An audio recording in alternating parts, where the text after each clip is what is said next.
مدرب يعول على طبع عراقي للتأهل في الأولمبياد.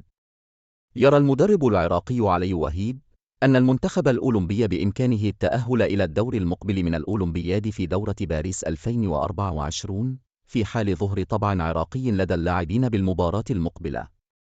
وسيواجه المنتخب الأولمبي العراقي نظيره المغربي في الجولة الثالثة من دور المجموعات بأولمبياد باريس 2024 على ملعب إليانز ريفيرا يوم الثلاثاء المقبل عند الساعة 6 مساء بتوقيت الدوحة وبغداد. وقال وهيب في تصريحات إعلامية: من لا يؤمن بالخسارة فهو لا يفقه شيئا بكرة القدم، ونتيجة الخسارة أمام الأرجنتين متوقعة قبل انطلاق المباراة بسبب الفوارق الفنية الكبيرة بين المنتخبين. نعم، لاعب العراق قد اجتهد وفي المباراة، ولكن هذا الأمر ليس كافيا لتف وزع لأحد أهم وأكبر لمنتخب في العالم. وأضاف: المنتخب الأولمبي العراقي كان سيخسر المباراة حتى إن كان المدرب غير راض.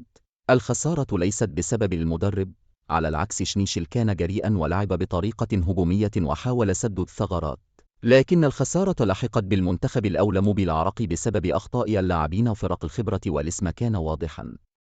وأكمل: المنتخب العراقي ما زال بإمكانه التأهل إلى الدور المقبل من الأولمبياد بباريس، حظوظه متساوية مع بقية المنتخبات الأخرى في مجموعته. كل شيء ما زال ممكنا، ومن يعلم ربما يحقق العراق الفوز على المغرب واختفى بطاقة للتأهل الذي وراء المقبل على الرغم من وجود ملاحظات على بعض لاعبي الفريق العراقي.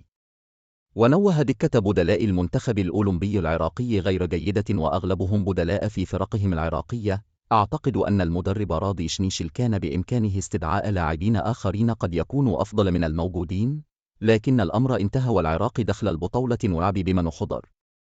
وأوضح المهاجم أيمن حسين: اجتهد كثيرا ويستحق كل الإشادة على مستواه أمام الأرجنتين. في المقابل، لم يكن اللاعب علي جاسم في يومه ولربما يفتقد للجاهزية حتى الآن، مشيرا إلى أن اللاعب يوسف أمين لاعب جيد ومميز ولكن يجب بعدم المبالغة بمدحه فيك لما نثبت.